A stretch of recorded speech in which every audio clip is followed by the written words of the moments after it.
Hi everyone, welcome back to the Big Five Mental Health Podcast.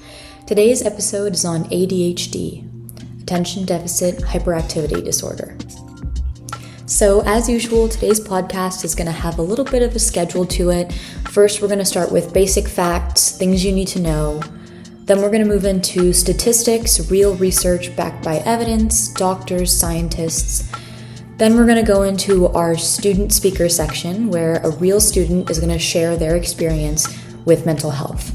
Then we're going to go into our global charity, which is going to show a charity that's working to improve the lives of people with this condition and how you can get involved with them. Then we're going to go to my personal favorite part, Celebrity Spotlight, which is going to show the portrayal of this mental health challenge in the media, people who you may not know have the mental health challenge and what they say about it. Finally, we're going to go to our therapist corner, where a specialist on this mental health challenge is going to tell all, give you everything they know, tips on how to deal with it if you think you might have it, etc. And that's it. So let's get into it. Alright, so for ADHD, we're going to talk about some basic facts, things you need to know, research, kind of getting you into what ADHD is. Whether you think you might have it, you do have it, or you're a family member of someone who may have it. Okay, so as you know, ADHD stands for Attention Deficit Hyperactivity Disorder. It's very common in adolescent boys and girls, but can be present from age 5 onward. It makes school and social function very difficult, just as compared to other children and how society expects children to behave in a school or social setting. It's considered a behavioral disorder, so as far as the way students communicate with people around them or their environment. So first thing that we want to go off the bat is that teens with ADHD are often misunderstood. This goes for any mental health challenge, but is very, very prevalent with ADHD. It can be called, people blame what is a real, valid mental health condition on goofing off or having too much energy, eating too much sugar, caffeine, that kind of thing. So what's really important to remember is that this is a real, true condition that affects people's lives and is not to be mistaken for goofing off or not paying attention or not having an interest in what's going on, because as you'll see, oftentimes people with ADHD are trying a lot harder than their peers are to engage and be present and in the moment, but what they have makes it really hard for them. So that's just a thing to get off right off the bat. Symptoms, as far as symptoms go, it's obviously very wide range, but the most common ones include a lack of focus, kind of an excessive perfectionism or need to do things very, very specifically, very right, over and over again if needed.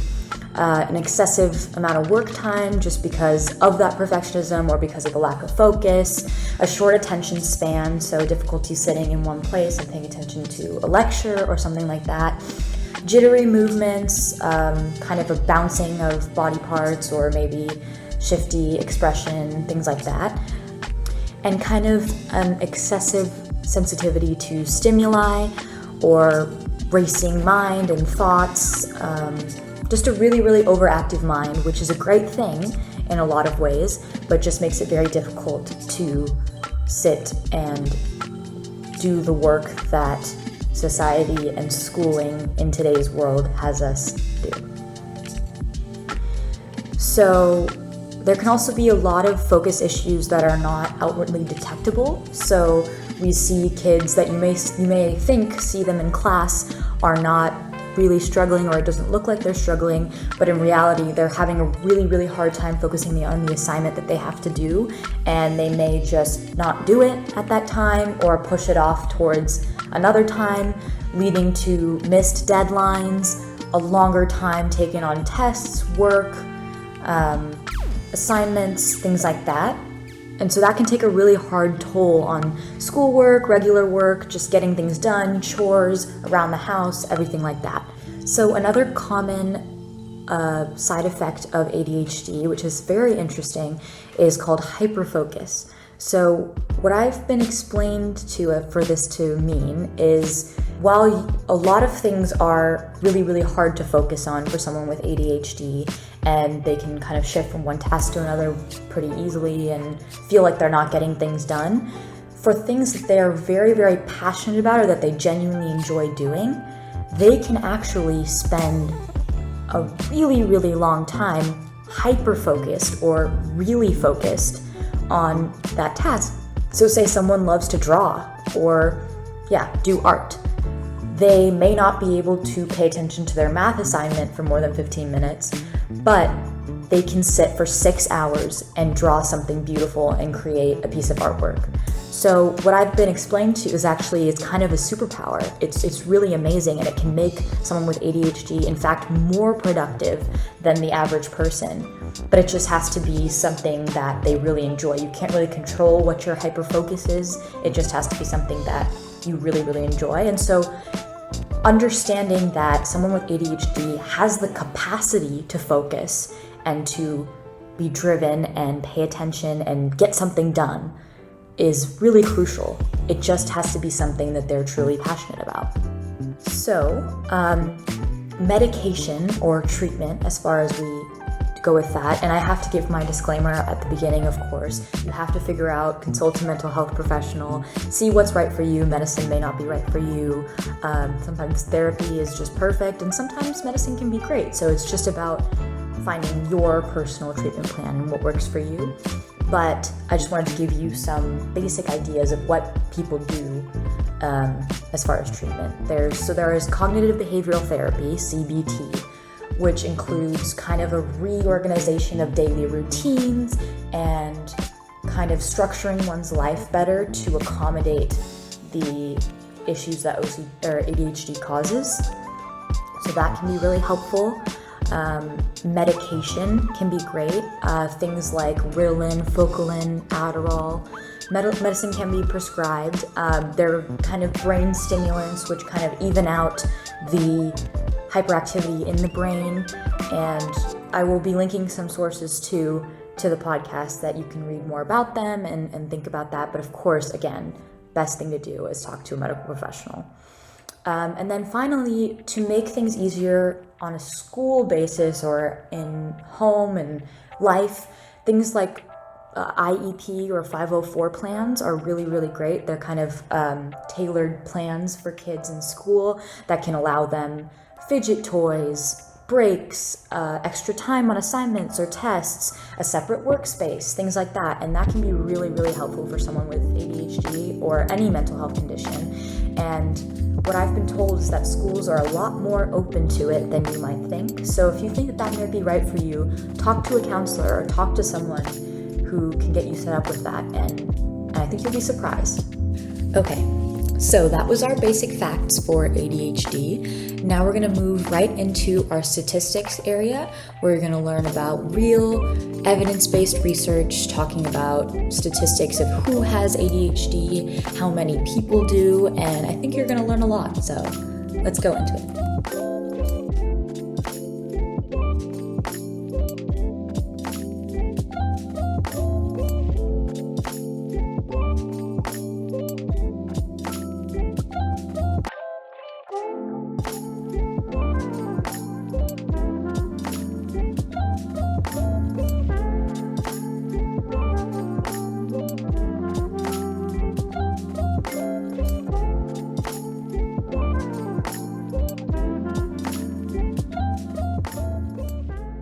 I'm Parker. I'm a senior. I'm going to college soon, and we're just wrapping up in May right now. So I have ADHD, which means that it's hard to focus in class. I found out I had ADHD from literally 4th grade. I went to therapy for anxiety. They're like, yeah, you have anxiety. Oh, by the way, you have ADHD too. And so I'm like, oh, and then my mom's like, oh, that makes sense, because she's like, that makes sense, like why you were always so hyper as a kid and everything. And it also made sense because I couldn't focus in class, and that made me have really, really low self-esteem because I was always getting in trouble. I was always trying to be the funny guy. I could never focus on classwork, so I found something else more entertaining to me, which was just making other people laugh, which is what I still try to do today. But then as the years have gone by, I kind of like realized, and then I started taking medicine for it. And then that was like, I was so ashamed of that. I thought I was like the weirdest kid. And then in 6th grade camp, they like gathered everyone they're like, okay, everyone go to this one spot, this one time in the morning to like take your medicine. And then everyone did. And I'm like, and I saw this like huge line of people. And I was like, whoa, like there's so many other people who like take medication. I'm not the only one. So, and then as the years go by, I started to realize that it's kind of like a superpower. It's kind of like a part of who I am. It's not something to be ashamed of. I'm very energetic. I feel like I bring the energy. I've been told that sometimes my energy can be like kind of a breath of fresh air because everyone else is so like boring sometimes. Yeah, what do you think? Honestly, I don't really like fix it, if you will. Like I kind of just let it be. So I've kind of just adopted as part of my personality. I've started to be more crazy. I've been more comfortable being who I am without having to, like I always saw, the medication as suppressing the terrible, horrible part of me. And then I started to be like, you know what, this is actually like, this is a really cool part because like most people aren't this active, most people aren't this crazy. So yeah. If you have ADHD, I would say, or if you think you might have it, I would say, first of all, it's not a bad thing. You can't control it. You can't control it. And don't think that you're a bad person because of that. If you want to go to therapy, that's a great option. You can first maybe tell a trusted adult, probably. I'd say tell a trusted adult. And, it's not a bad thing. And it can be there's actually this thing called hyperfocus, which means you can like do a bunch of like multitask like crazy and get so much work done. Medication is great. It's not a terrible thing. It just didn't work out for me. I took it for 9 years and then realized it wasn't for me. Mm-hmm. So, and I tried like 6 different medications. Yeah. But it's an amazing thing with challenges but it's not all terrible. It's a part of who you are. I'm a junior and I've known Zara for as long as I've lived in this state, and I am here to talk today about my journey with essentially dealing with and eventually getting diagnosed with mild ADHD. So as far as I can remember, throughout elementary school, it was never raised as an issue for myself or my parents or my teachers. And this is something that's, in what I've heard at least, very common, especially in girls, which is that you will go undiagnosed for a very long time because the way that ADHD shows up in guys is very different than in girls. And the one that shows up in guys is much more common knowledge in terms of, you're moving around a lot. You can't stay still, you can't pay attention, you're making noises, and it doesn't always show up that way in girls. In girls, it can be more like you zone out for long periods of time, or you have a hard time concentrating on what people are saying all the time. And as you grow older, you get better at masking it, and therefore it can go unrecognized in teachers for a very long time. So for me, I first brought up this issue. It was kind of funny. I quite literally was on TikTok or something, and I saw a TikTok of a girl saying like, I have ADHD, and like, just like a funny little skit of like, living with ADHD and all that stuff, and showed me things about, not being able to do certain tasks, or like not being able to manage your time correctly, being late to things all the time, forgetting things all the time. And it was sort of maybe the first time I had been like introduced to that aspect of ADHD, and I was sort of like, like, I'm starting to recognize like a couple of these things, like wouldn't it, and it just kind of formulated as a small like crazy idea in my head of like, maybe this could be something that I have. So I did a little bit more research online, came up with some common symptoms, and it sort of surprised me because of what I said earlier about how, there are some kind of misconceptions about it sometimes.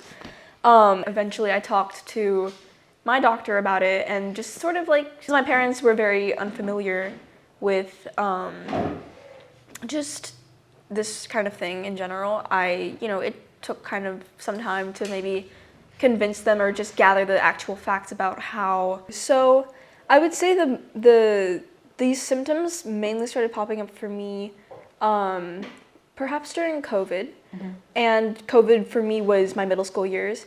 And I would say most likely that is because of the middle school curriculum and how the homework suddenly got much, a little bit more increased, and you start realizing in your schoolwork and paying attention that it's actually quite difficult for you to get yourself to do your work, to get yourself on task, to stay on task, to focus while you're doing the task. And this appeared not only in schoolwork, but also in just daily tasks, like chores. It was difficult for me to remember to do the dishes, or, it was difficult for me to keep my room clean, keep my schoolwork organized. And things like deadlines started catching up with me, and I found myself, especially this did happen a bit in elementary school, but I think mainly in middle school, suddenly I was turning things in late all the time. I had missing assignments all the time. I was losing focus, and of course it was COVID, it was online. I'm sure many people had this problem of not being able to focus on the screen, but I think especially in a more fast-paced school, it became very apparent that you need to be actually paying attention now as much as is possible, or else you're genuinely going to lose track of the curriculum. And that's when I started dipping a little bit in terms of fortunately my grades weren't severely affected until I would say sophomore year, which is ironically enough when I started looking into this and trying to get diagnosed, because maybe I noticed oh, my schoolwork is genuinely really being affected by this. And it was especially in high school, because the high school I go to is very fast paced, and in my mind I've always been a kid that did well in school, which is another reason why it was difficult for my parents to believe that I had ADHD, because for them, in their minds, it manifests itself in ways that would affect a kid in school from a young age. So they were oh, but she's always done so great, so why that couldn't be possible? And I'm there are definitely many reasons why this could have been the case. Again, I was obviously skilled in certain levels that maybe compensated for it, certain areas, and maybe it was simply that it didn't affect me in the kind of environment that elementary school is, which is slower paced, and I have certain drives. I'm able to focus in certain times, so it just kind of differs. But in high school,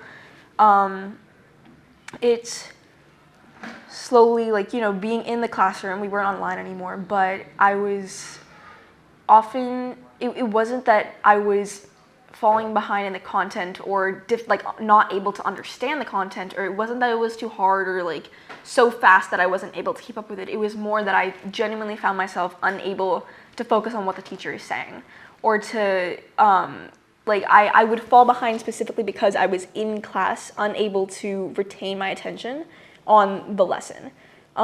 There would be, I would find myself just my classmates would be asking me oh, what are you doing for this? And I'm I literally haven't been paying attention for the past 2 days. Don't even ask me.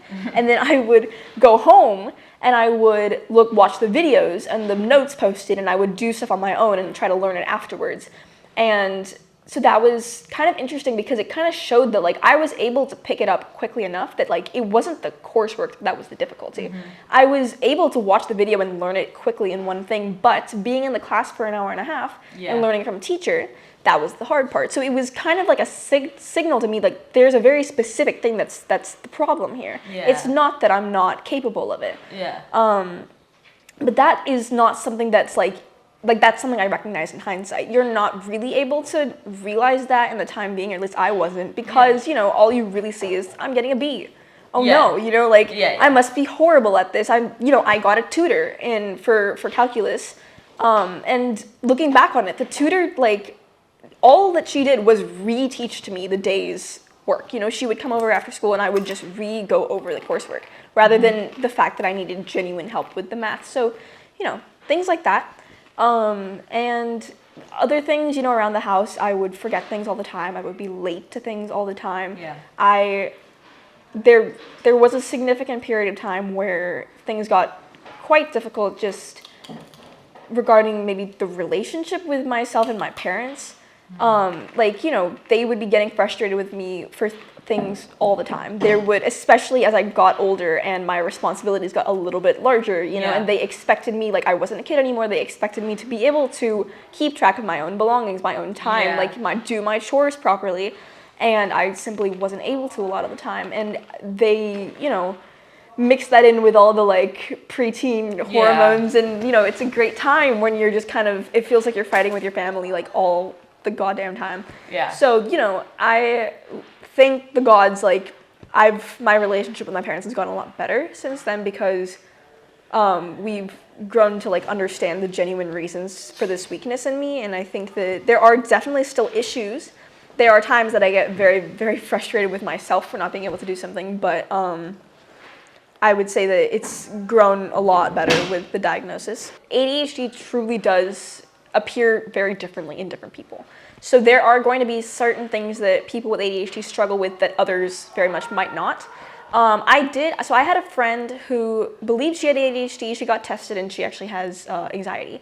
But, you know, certain things can still kind of appear the same way. And for her, she said testing was difficult for her. She has a 504 now where she has to go in the hallway because things like noises, any sort of noise will disrupt you, any sort of like distraction. For me, I would say that wasn't really the case, as far as I can remember. It was, you know, it wasn't super difficult to, like, when there were noises appearing around me, it wasn't always that hard to stay on task. I do, like, during testing, I would say the biggest difficult for me was, like, timing. Wise, that I was often running out of time because I would get distracted of my own accord during the test. So not necessarily like there's a bird flying by, but it was more like in my head, I'm thinking about a bird, now I'm really interested in this bird. It's like calculus, or do I like go over like, oh, like, you know, this conversation Literally. It's like, oh, this conversation I had yesterday, like, like should I have said all those things? Like, this is something else I could have said, I guess. But, you know, it was of my own accord that, like, my mind would just drift, especially, you know, in high-pressure situations, which testing is. Where, you know, you get a little bit more nervous. And I would say, like, there's a difference between school, like, taking a test, and there's, like, AP testing, there's SATs, which are things that I did in sophomore and junior year. I would say with those things, it was definitely, I remember specifically for SATs, that there's a lot of reading involved in those, and that was hard for me because like you have full passages that you need to read quickly, and I was just bad at that. It was difficult, like really difficult, and I don't know, like I had what is it, like a tutor for, not tutor, but like I was taking a class for SATs, and he was like, okay, so I think like what you need to do in this, like, some area you need to improve on is maybe just, like, read through these a little faster. And I was like, I don't really know how to tell you that that's just something I physically cannot do. Like, that's not something that's, like, oh, I just haven't thought that I, you know, maybe need to read those more thoroughly. Like, I'm physically incapable of, like, making myself stay on task while taking the test. So, yeah. I would just, basically, I would say, like, it depends on the type of test, and it depends on what you, like, you know, everybody kind of has different reasons why it would be difficult. So, for myself, my parents were, like, so superbly helpful in this and very supportive of me, and I was very grateful for that. We definitely had maybe our rough patches, but I think I was really grateful that they were willing to have a conversation with me and talk through this process slowly and comfortably, and I know that that was my journey. I know that that's not everybody's.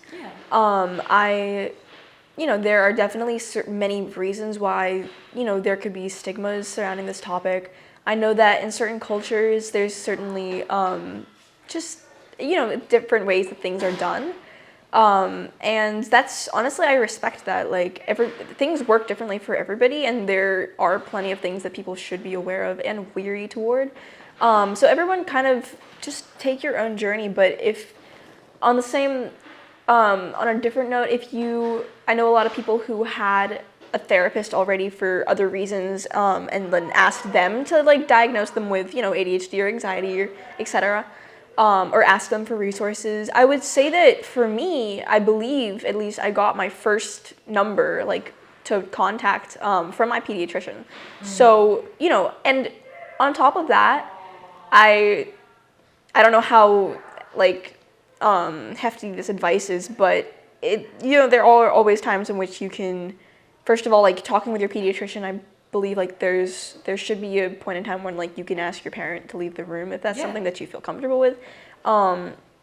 If you can get contact information and reach out on your own if that's what you find to be necessary. This isn't something that I've done, but there are many online resources, as I'm sure many people are aware. I would say definitely do your research, and if you haven't done your research because you thought that like looking on the internet is like so untrustworthy, like I would at least try and see what's out there and like just look up what some first steps are. You can go a long way. I did find out a lot about, for me personally, it was just like about the disorder in general through the internet. Just take everything you see with a grain of salt. Just general online safety. Online safety and like online, common sense. Like everyone knows, like don't go on there and be like, Mom, like I watched this TikTok and they said like all these things, and so like that's almost exactly what I did actually. But it's like, well, I must have this because TikToker 1830 says that this is what ADHD symptoms are. So just be a little bit like sensible, but also, going down a Reddit rabbit hole, those are personal anecdotes, and you can find, don't trust everything, but you can find some information on it.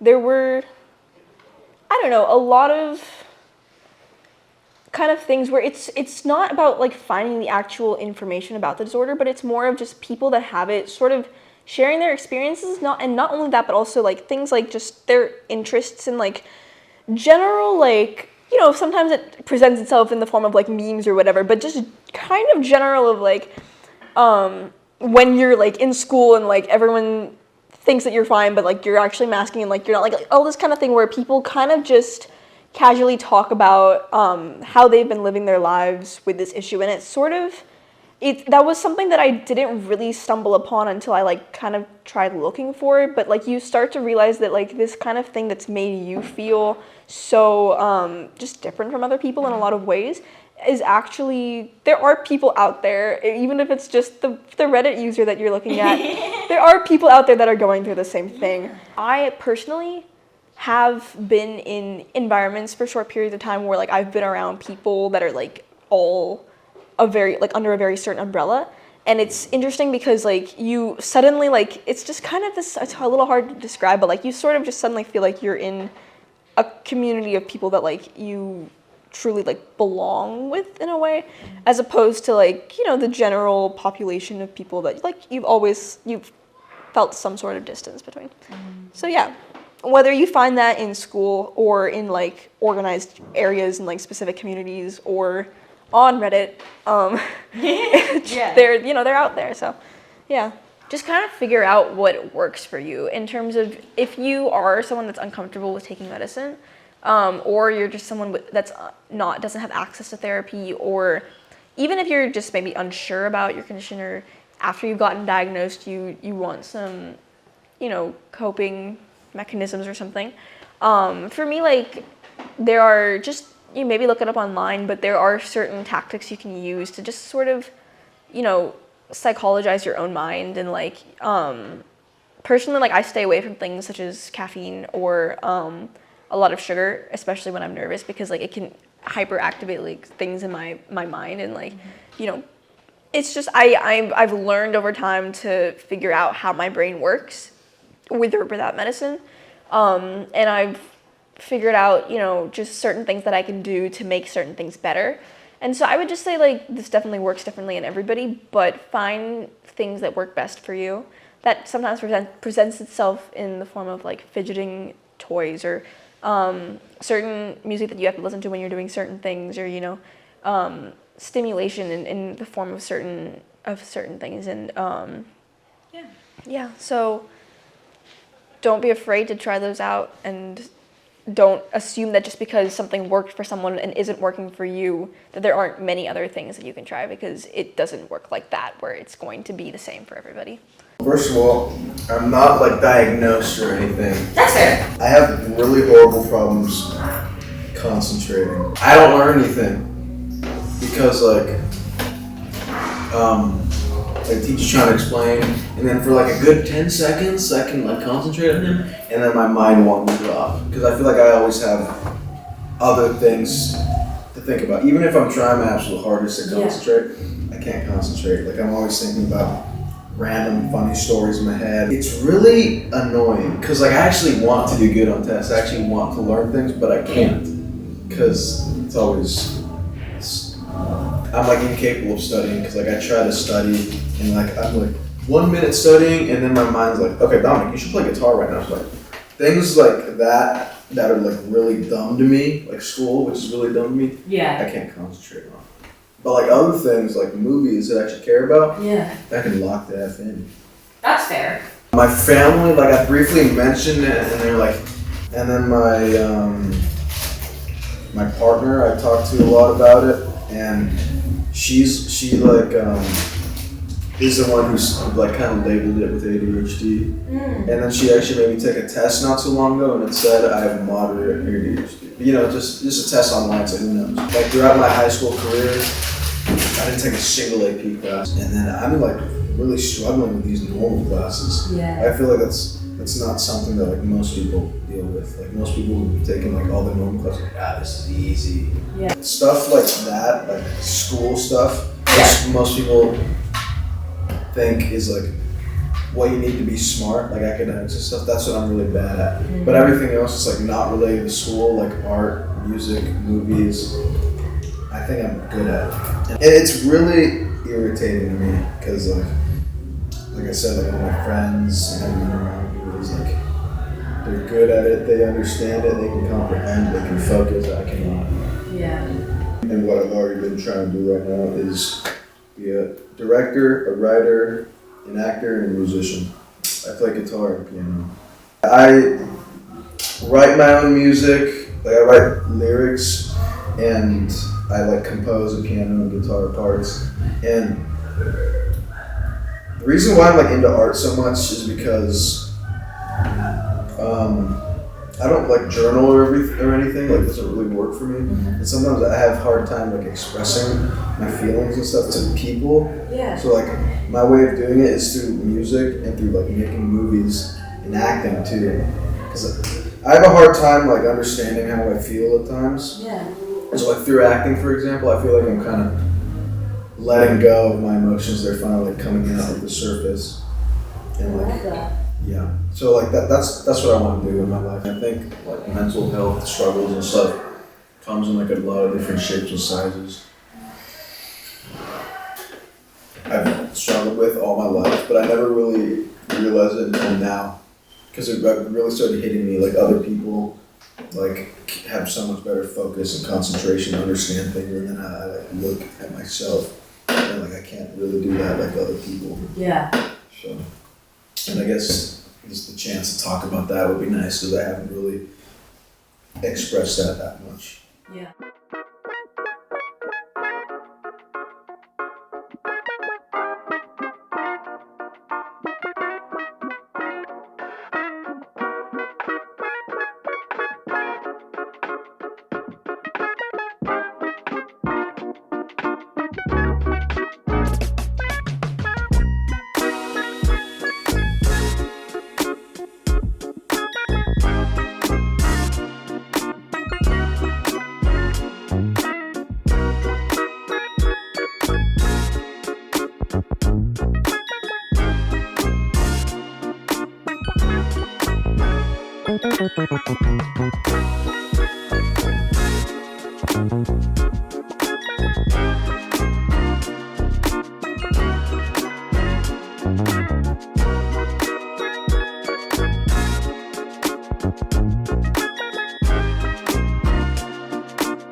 My name is Jolia Awadallah. I'm currently in my 5th year as a clinical psychology PhD student.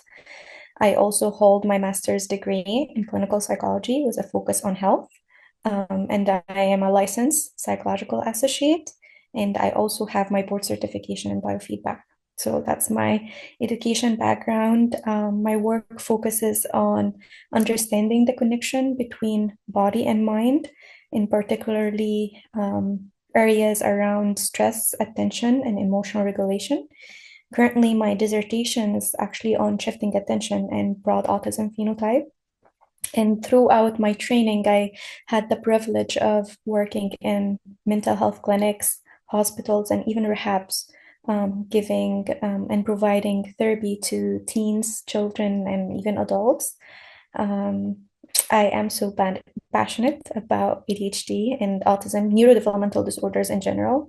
And I have worked a lot with teens who struggle with autism and ADHD. And, my passion is helping them discover the best strategies that align with who they are.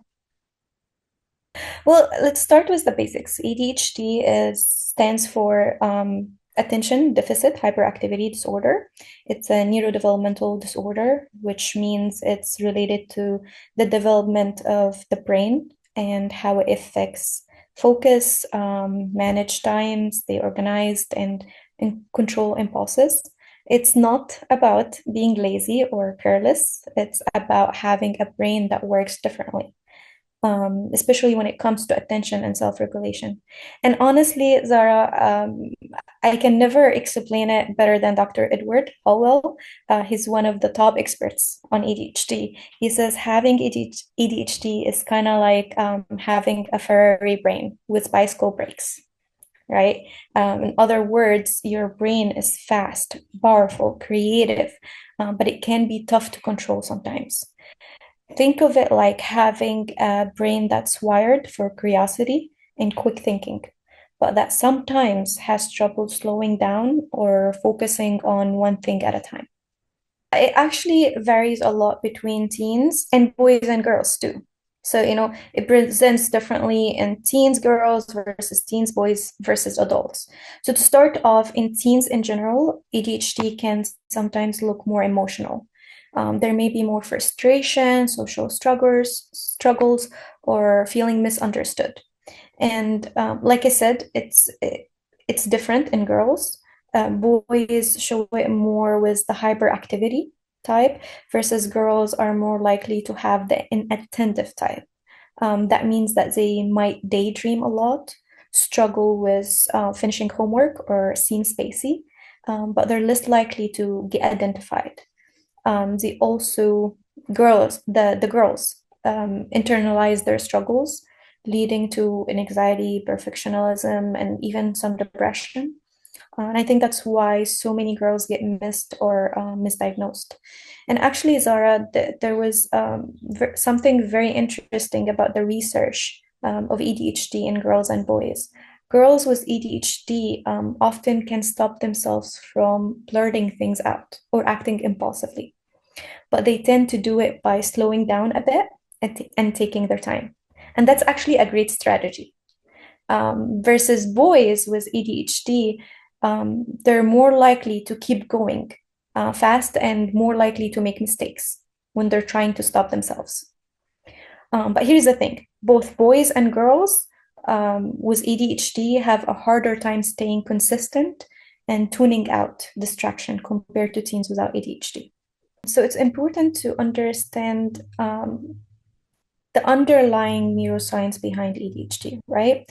It happens in more than one setting. So it's not just, it happens during school time or things that has to do with school, or only it happens at work, or only it happens at home. It has to be at least two settings. So it has to happen at home and at school, for example. And you can see that if we dive more into the symptoms, they fail to give close attention to details. They often make careless mistakes in schoolwork or during other activities. Sometimes those teens, during the exam, they're very smart, by the way, very, very smart. But during the exams, you might see them, solving really hard equations, but having really careless mistakes, like additions or subtractions, for examples, losing points on that versus, actually looking at the bigger picture.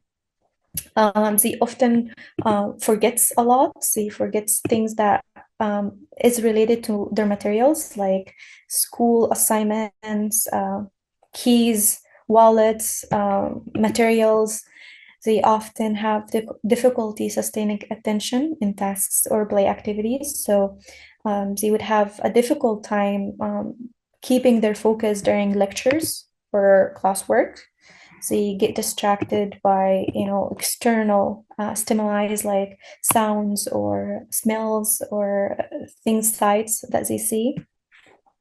Often fail to follow through with instructions and finish schoolwork, chores, or duties.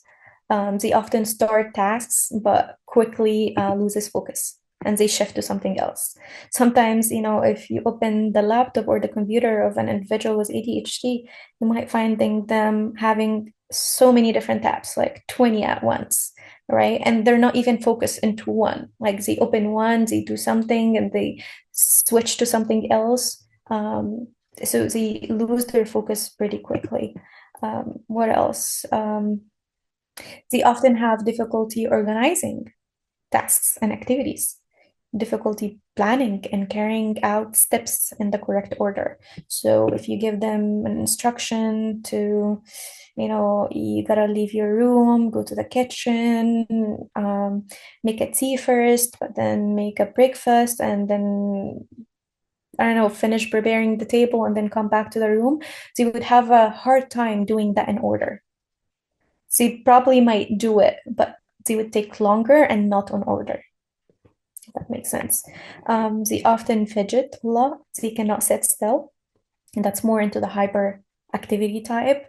They leave seats in situation where seating is expected, like classrooms, like meetings. They are restless or impatient. So with teens, you can see how they're impatient. They're on the go all the time. And especially with girls, you see them talking a lot, having a hard time taking turns, staying in line, and often interrupts. You're not, you don't finish your sentence or the question before they go ahead and jump and answer. So you often see it in that ways. They often takes over what other people are doing. So like, for example, if I'm trying to open a bottle, right, and I'm having a difficulty, a teen with an ADHD would come and just do it for me.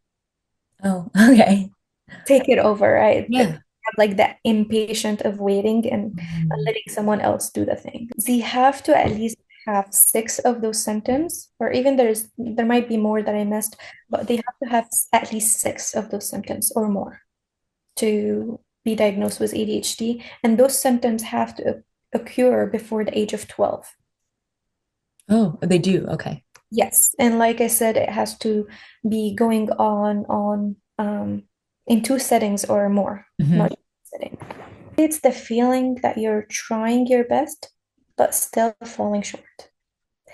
Teens with ADHD can be incredibly smart, like I said, and creative, but they're often told they are not living up to their potential, or they're not doing enough, or they're not focused, they're not studying enough, and that can really hurt their self-esteem.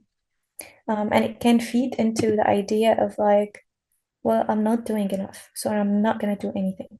I'm not even gonna try. So it takes them to a burnout in one side, like I'm trying my best and I don't know what else I can do. So struggling in silence, being really, really hard on themselves, beating themselves up for constantly trying but not seeing results. And on the other hand, it could lead them to giving up and feeling like, well, I'm doing everything I could, but everyone keeps telling me I'm lazy or that I'm not doing enough. So you know what? I'm not gonna do anything. Starting a conversation about ADHD or mental health with someone who might not totally get it can feel really scary, right? Especially if you're worried they might brush it off or not take it seriously. In today's society, we still unfortunately have a stigma around mental health and ADHD. But here's a way to do it. Keep it honest and make it personal. Instead of leading with a label, like I think I have ADHD, You could try something like, hey, I have been struggling to focus in class and it's starting to stress me out. I have been reading about ADHD and a lot of it sounds like me. Can we talk about it? That kind of approach opens the door without putting anyone on the defense, kinda. And it can also really help to use I statements, like I really feel overwhelmed when I can't stay organized, even when I try my best, or I get frustrated when I miss things because I zone out. That way, you're not blaming anyone, you're just sharing what's like to be in your brain, right? And whatever way you choose to start, just remember you deserve to be heard. Even if the first conversation doesn't go perfectly, you're planting a seed. And I think that really matters. Sometimes people respond poorly because they don't understand, or they're uncomfortable, or even because they're carrying their own stuff, and that's on them, not you. So it's really important to remember that. But still, I want you to know that your feelings still matter. If you ever feel hurt or unsafe after opening up, it's totally okay to take a step back and protect yourself. That might mean reaching out to someone else who does get it, like a trusted friend, a school counselor, or a mental health professional. Having a go-to person or a simple safety plan, like a person that you run to, can make a big difference when things feel heavy. And they don't have to be, within your close circle. It could be, again, a school counselor or a professional that they will get it. And here's a big one. You're allowed to set boundaries. You don't owe anyone your story. You get to choose who hears your truth and when. Protect your peace. You deserve support, not shame. And just because one person reacts badly does not mean the next will. So keep reaching out. Don't give up until you find someone who listens and cares. And I promise you, they exist. The first one is ADHD can be overcome by a dose of willpower. Um, I think ADHD is not about laziness or lack of effort. It's about how the brain regulates attention, motivation, and behavior. Willpower alone is not going to be enough. It's a neurological challenge, not a moral failing that we have to pay attention to. And actually, many teens with ADHD work harder than their peers to stay on track. It's not a character flaw, it's a difference in how the brain is wired. So say that's the first one. The second one, you grow out of ADHD, which is not true. ADHD is not something kids just grow out of. While hyperactivity or some symptoms may become less noticeable with age, or like how we talked before, it's different from teens than adults. It can look different, but they don't grow out of it. In fact, many teens and adults still struggle with inattention, executive functioning, and emotion regulation. And has been supported with studies, by the way. Studies show that up to 60 to 80% of children with ADHD continue to experience symptoms into adolescence and adulthood. The way symptoms show might change, however, the core challenges often remain. The third one I would say is ADHD is made up. A lot believe that ADHD is made up, which is not true at all. It's a real medically recognized neurodevelopmental disorder, and it's supported by decades of research in psychology, neuroscience, and even genetics. Brain imaging studies actually constantly show difference in brains of people with ADHD, especially in areas related to attention, impulse control, and executive functioning. And for people who really want to dive into that, the areas are more so in the prefrontal cortex and basal ganglia. So that's my third one. I kept my favorite to the last just because, this is what we call hyperfocus. The issue isn't about being able to focus, it's about regulating when and where to focus, especially on things that aren't immediately interesting or rewarding. And here's the truth. ADHD isn't it just about the struggles? That's what's unique about it. It also comes with some pretty amazing strength. Again, Dr. Edward highlights something really important, Zara. People with ADHD are often super creative, full of energy, and great at big picture thinking. But here's where it gets interesting.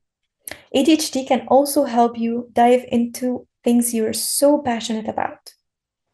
So one of the most overlooked strengths of ADHD is that hyperfocus that we talked about. Many teens with ADHD can focus intensely on something that they truly care about, sometimes even for hours at a time.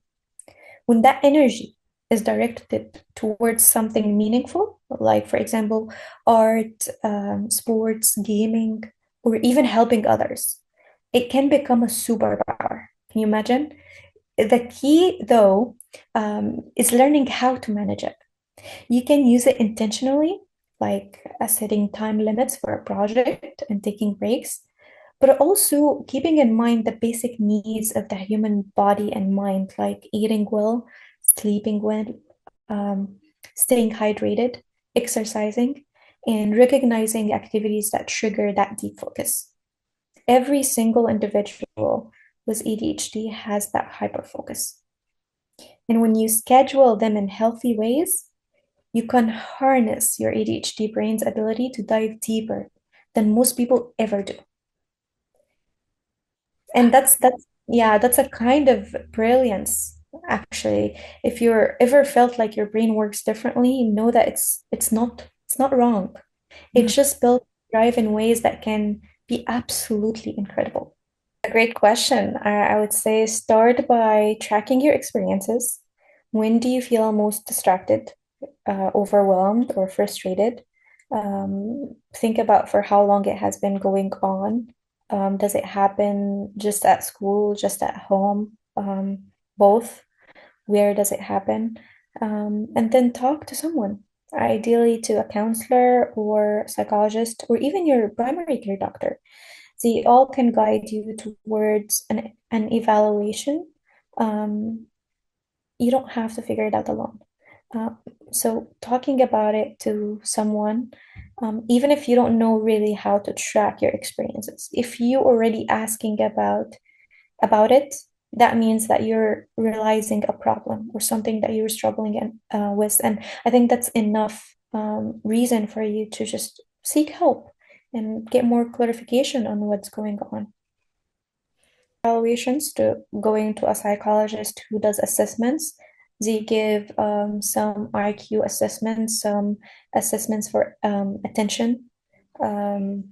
So things that you answer, things that you write down about math, about, numbers, things that you see and remember, just to kind of see like where you are in terms of attention, memorization, distraction, mistakes. So really checking for all those symptoms that we talked about, but more into real things, or like evidence-based things that we can actually see and score and measure, not just things that we think we have or we feel we have. Because a lot of times our memory, is not so accurate. So when we do those assessments, we tend to have like a full picture of what's going on. And also, what I love about those assessments is that it doesn't only tell you your weakness, it also tells you your strength, where you shine, right? And what way you learn best with. So some people, learn best by hearing, other learn best by seeing. So knowing, how you learn or your strength could also help when we try to intervene with resources. A lot of times with accommodations, right? The way we know what kind of accommodations or the right accommodations to give is due to those assessments, that we know, okay, that person learns better or focuses more when they have something visual, right? And that's when we say maybe sometimes, it's best to give them the lectures beforehand or the PowerPoints beforehand. so that they see it while they hear you. Versus other people, they hear best by hearing, learn best by hearing, so might be a good idea for them to record and listen to the lecture or the lessons they heard. So I think the best way to get to the bottom of this is by doing a thorough evaluations or assessments, like I said. And I think it comes out of experience, right? I think because society is not often built around expectations that don't always align with people who have ADHD or how their brain works. So, for example, things like sitting still for longer periods of time or following rigid schedules, memorizing information, those are all common expectations of how to behave in school, in workplaces. But people with ADHD are often thrive with movement, flexibility, creativity, things like that. So their brains are constantly active and needs outlet for that energy, right? Which can make traditional settings feel restrictive. These challenges aren't really a reflection of someone's worth or abilities. It's again simply that society hasn't always been designed with ADHD in mind. And when you're constantly feeling like you don't fit into these models, it can lead to frustration and feelings of inadequacy. That's why, again, it's so important to create spaces where ADHD is understood and supported. Because the way someone with ADHD works isn't wrong. It's just different, and everyone varies. Like someone with ADHD might work in a specific way than someone that also have ADHD. So basically, if you're struggling for more than 2 weeks, it might find that the issue isn't going to solve or resolve by its own. And that's when getting support can really help. But again, remember, you don't have to hit rock bottom to ask for help, right? Everyone's journey is different. So don't hesitate to reach out if you need it. Yeah. I'd never heard about the 2 week rule before, but that's cool. I want to say, this question is common in teenagers, especially girls. I would say it's a process. Start with noticing what you say to yourself. That's very important. Would you talk that way to a friend?